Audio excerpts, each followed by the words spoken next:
Good morning students.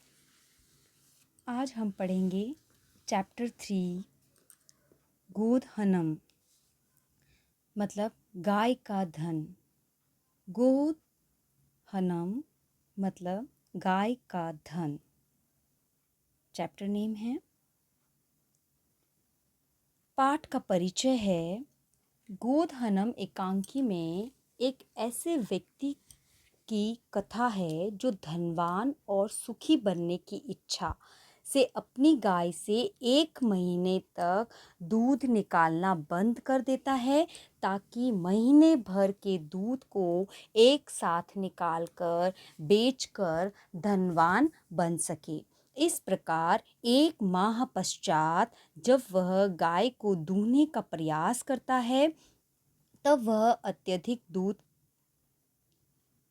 का तो कहना ही क्या, मतलब वह अत्यधिक दूध का तो क्या कहना कि वह उसे दूध की एक बूंद भी नहीं मिलती है और वह गाय उसे अपने पैरों से प्रहार करती है जिससे वह जमीन पर गिर पड़ता है। और इस घटना से वहां उपस्थित सभी यह समझ जाते हैं कि यथा समय किया हुआ कार्य फलदायी होता है। पेज नंबर 25 पर आपके तीसरे चैप्टर के बाद पेज नंबर 25 पर योग विस्तार के अंदर पाठ का परिचय दिया गया है। अब हम पढ़ेंगे चैप्टर एतत् नाट्यांश कृष्णचंद्र त्रिपाठी महोदय रचितां चतुर्व्योम इति पुस्तकात् संक्षिप्त संपाद्य च उद्धत। प्रस्तुत पाठ कृष्णचंद्र त्रिपाठी महोदय के द्वारा रचित पुस्तक चतुर्व्यम से लिया गया है। उसका संक्षिप्त रूप यहाँ दिया गया है। अस्मिन् नाटके एतादृशस्य जनकस्य कथानक अस्ति। इस नाटक में एक ऐसे दृश्य की कथा है। यह धनवान सुखाकाची च भवितुम कि एक धनवान सुख प्राप्त करने का भवितुम इच्छा के लिए मास पर्यंत दुग्ध दोहना देव विरमति अपनी गाय को दूहना बंद कर देता है। येन मासन्ते धनो शरीरे संचित पर्याप्त दुग्धेषु एक बार में विक्रय संपत्ति जरितु संभव भवेत। वह 1 महीने के बाद में धेनु से पूरे महीने का दूध प्राप्त कर धनवान बनने में समर्थ होना चाहता है। परम मासान्ते यदा च दुग्ध दोहनाय प्रयन्ते तदा स दुग्ध बिंदुम अपि न प्राप्नोति। परंतु महीने के अंत में वह दूध तो प्राप्त नहीं कर पाता है बल्कि दुग्ध प्राप्ति स्थाने स धनो प्रहारे दुग्ध प्राप्ति के के लिए वह प्रयास करता है, लेकिन वह गाय अपने पैरों से उसे मारती है। अवगच्छति च यतः दैनिक कार्य यदि मास पर्यंत सह ग्रह क्रियते तदा लाभस्य स्थाने हानिरेव भवति।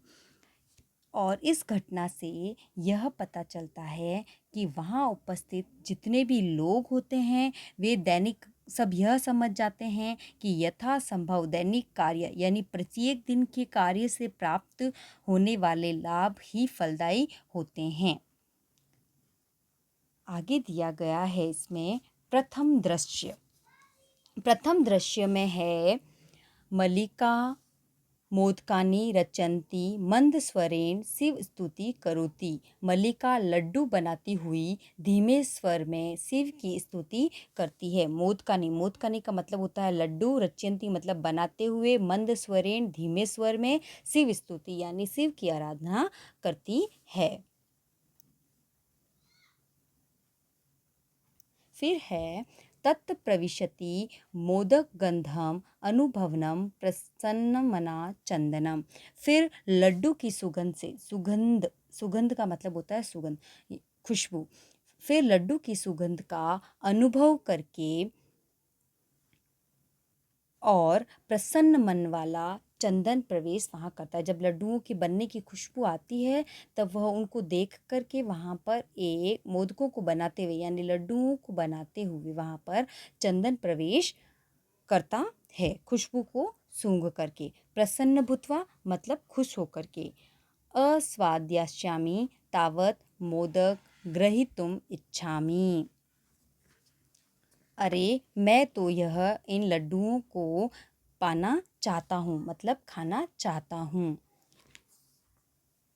मल्लिका सक्रोधम, मल्लिका क्रोध से मतलब गुस्से से। विरम रुको, विरम का मतलब होता है रुको, फिर विरम विरम रुको रुको। माँ स्पर्श एतानी मोदकानी, छुओ मत। माम मतलब मत, स्पर्श मतलब छूना, छुओ मत एतानी मोदकानी ये लड्डू। चंदन, फिर चंदन बोलता है किमर्थ क्रुध्यसि, किस लिए गुस्सा करती हो। त्वहस्त निर्मितानि मोदकानि दृष्ट्वा अहम जिह्वालुलुप्ता नियंत्रितुम अक्षम अस्मि। किम न जानासि त्वमति, तुम्हारे हाथ से बने लड्डुओं को देखकर, हस्त निर्मित मतलब हाथ से बने हुए मोदकानी लड्डुओं को दृष्टवा देखकर, अहम जीवालोपम मेरी जीभ लालायित हो रही है मतलब नियंत्रण नहीं कर पा रही है अपने लालच पर। अक्षय असीम की न जानासी तुम अस्ति, क्या तुम यह नहीं जानते हो। फिर मल्लिका बोलती है सम्यक जानामि नाथ, नाथ अच्छी तरह से जानती हूँ। परम एतानी मोदकानी पूजा निर्मितानी शंति, परंतु ये लड्डू तो पूजा के लिए है। एतानी, एतानी का मतलब ये, मोदकानी मतलब लड्डू, पूजा निर्मितानी यानी पूजा के लिए हैं। चंदन बोलता है त्रही तो शीघ्रमेव पूजन संपाद्यति, तो जल्दी से पूजा कर लो। प्रसाद च देहिम, और प्रसाद दे दो। फिर मल्लिका बोलती है भो, अरे अत्र पूजन न भविष्यति, यहाँ पूजा नहीं होगी। भविष्यति है भव धातु के अंदर वृट लकार का प्रत्यय लगाए एक वचन का, तो यहाँ शब्द बना है भविष्यति और जिसका अर्थ होता है होगी। यहाँ पर पूजा नहीं होगी। अहम स्वः सखी भी सह स्वः प्रातः काशी विश्वनाथ मंदिर, मैं अपनी सहेलियों के साथ सुबह काशी विश्वनाथ मंदिर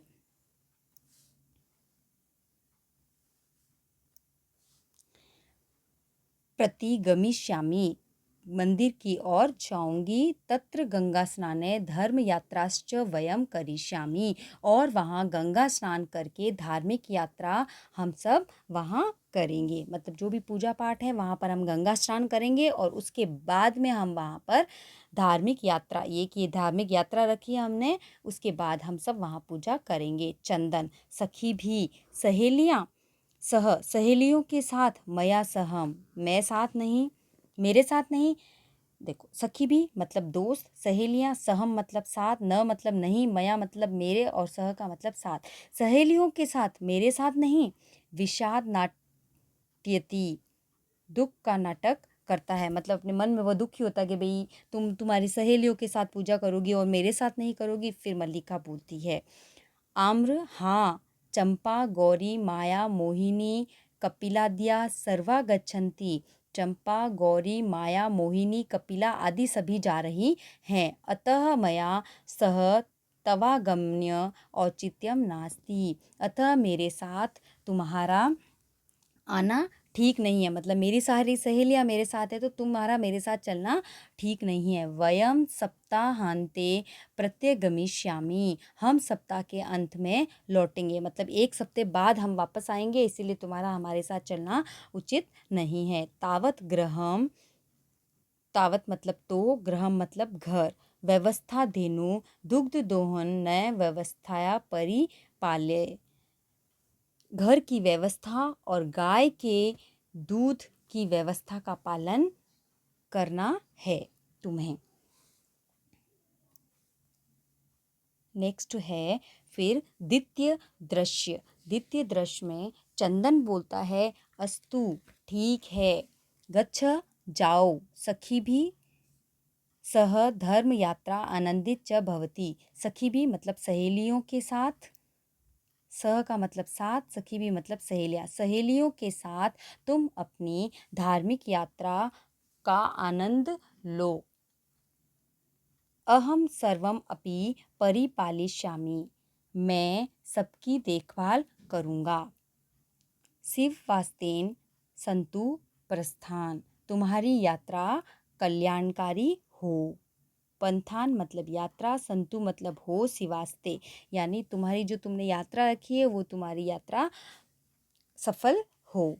चंदन मल्लिका, मल्लिका तू धर्म यात्रियों गता, तो धार्मिक यात्रा के लिए गई।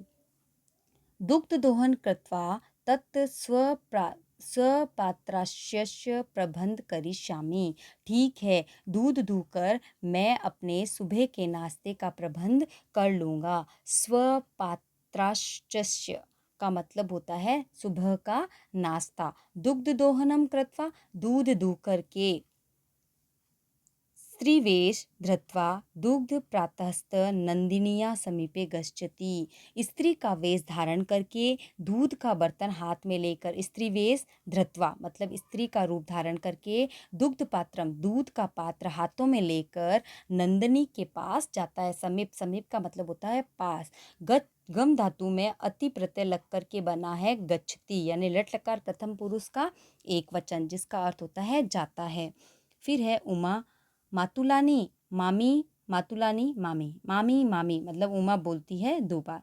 चंदन उमे, हे उमा अहम तू मातुल, मैं तो मामा हूँ। त्वः मातुलानी तू गंगा स्नान नार्थम काशी गत्वा अस्ति, तुम्हारी मामी तो गंगा स्नान के लिए काशी गई है। मातुलानी कहते हैं मामी को और मातुल कहते हैं मामा को। कथम की ते प्रिय करवाणी, तुम्हारा क्या प्रिय करूं। उमा मातुल, हे मामा पितामही कथयति, पितामही मतलब पिता की माँ यानी दादी, दादी जी कहती हैं मास अंतरम अस्तगृहे महोत्सव भविष्यति, महीने के बाद हमारे घर में महोत्सव होगा, मतलब बहुत एक महीने के बाद में हमारे घर के अंदर कोई महोत्सव होगा। तत्र त्रिशत स्टेक सेटकमित दुग्धम अपेक्षित, वहाँ 30 लीटर दूध की आवश्यकता होगी। अपेक्षित मतलब आवश्यकता होगी और त्रिशत का मतलब 30, शेटकम्पित मतलब लीटर। ऐसा व्यवस्था भवदी करणीयम, यह व्यवस्था आपके द्वारा करनी चाहिए। दादी ने बोला मतलब पिता की माँ ने ये बोला कि भाई हमारे घर में एक महीने के बाद में कोई उत्सव होगा और वहाँ पर हमारे को 30 लीटर दूध की आवश्यकता होगी और वो दूध की व्यवस्था आप वहाँ पर करेंगे। फिर उसके बाद में बोलते हैं उमा मातुल पितामही, हे मामा दादी जी कहती हैं, ये मैंने अभी आपको पढ़ा दी ये लाइन। मातुल पितामही कथयंती मतलब हे मामा जी, पितामही मतलब दादी कहती है, मास अंतरम महीने के अंत में, अस्मत् मतलब हमारे, गृह मतलब घर में, महोत्सव भविष्यति एक महोत्सव होगा। तत्र तिशत सेटकम अस्ति दुग्धम, वहाँ पर हमें 30 लीटर दूध की आवश्यकता होगी। ऐसा व्यवस्था भवदीय करनिया, उसकी व्यवस्था आपको करनी है। फिर चंदन बोलता है प्रसन्नम मनसहा, प्रसन्न मन से मतलब खुश होकर के वो वापस उसको आंसर देता है। त्रिशत सेटक परिमितम दुग्धम, मास में 30 लीटर दूध, शोभनम बहुत अच्छा, दुग्ध व्यवस्था भविष्यति दूध की व्यवस्था होगी, मतलब आपको एक महीने के बाद में 30 लीटर दूध चाहिए उसकी व्यवस्था हो जाएगी। इति पितामही प्रति तव्या वक्तव्यम, ऐसा दादाजी को तुम्हारे द्वारा कहना चाहिए। उमा, फिर उमा बोलती है धन्यवाद मातुल, धन्यवाद मामा जी। याम धनु, अब मैं जाती हूँ। सा निर्गता, और वह निकल जाती है। फिर तीसरे दृश्य में चंदन, चंदन बोलता है प्रसन्नो भूत्वा, खुश होकर के, अंगुलिशु गणयन, उंगलियों पर वो क्या करता है, दिनों को काउंट करने लग जाता है। अहो आहा सेटक तिस्त कानी प्यासी, 30 लीटर दूध प्राप्त करना है। अनेन तू बहुधनम लप्स्यते, और 30 लीटर दूध से मुझे बहुत सारा धन भी प्राप्त होगा। नंदिनी दृष्ट्वा, नंदिनी को देखकर।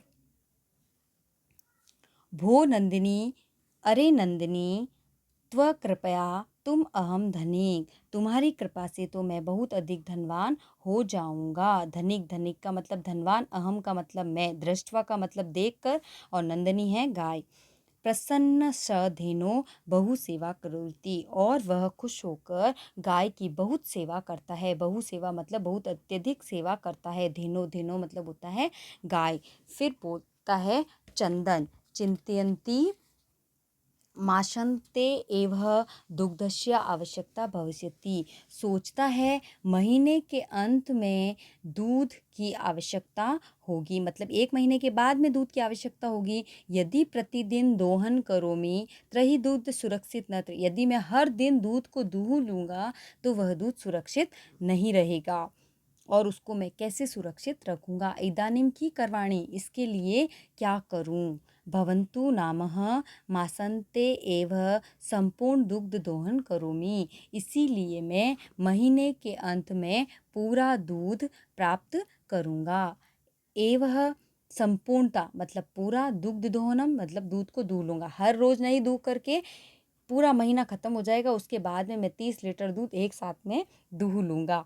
एवह क्रमेण 7 दिनानि व्यतीतानि, ऐसे करते हुए 7 दिन बीत गए।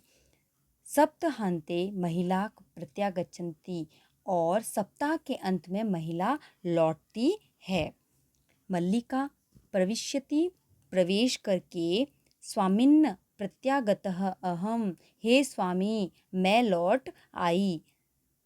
आस्वादय प्रसादम, प्रसाद का स्वाद लो, मतलब आप प्रसाद लीजिए। आस्वादय मतलब स्वाद लो, प्रसादम प्रसाद का। चंदन मोदकानी खादती वहती च, और चंदन लड्डू खाता है और बोलता है। वदती, वदती का मतलब होता है बोलना, लट लकार प्रथम पुरुष का एक वचन, और च जो है वो अव्यव शब्द है, इसका मतलब होता है और। फिर चंदन बोलता है, मल्लिके, मल्लिका, त्व यात्रा तू सम्यक सफलता जा, तुम्हारी यात्रा तो सफल हुई। काशी विश्वनाथस्य कृपया प्रियम निवेदयामि, काशी विश्वनाथ की कृपा से प्रिय बात बताता हूँ। ठीक है, नेक्स्ट है मल्लिका, और मल्लिका आश्चर्य से, एवह धर्म यात्रा अतिरिक्त प्रियतम किम्ह, और आश्चर्य से बोलता है कि ऐसी धार्मिक यात्रा के अतिरिक्त और प्रिय क्या होगा। इसके आगे हम पढ़ेंगे नेक्स्ट क्लास में। तब तक आप इसको फिर से पढ़ेंगे, इसमें कुछ भी आपको नहीं समझ में आया तो समझेंगे। चैप्टर के अंत में वर्ड मीनिंग्स दिए गए हैं तो वो वहाँ से देखेंगे, और चैप्टर 3 की डेट डाल के आज की डेट में आप अपनी नोटबुक में लिख लेंगे, और जो हमने वर्ड मीनिंग्स बताए हैं वो भी आप पेंसिल से अपनी बुक में लिखेंगे और इस चैप्टर को फिर से पढ़ेंगे। Okay, thank you. अब मिलते हैं नेक्स्ट क्लास में।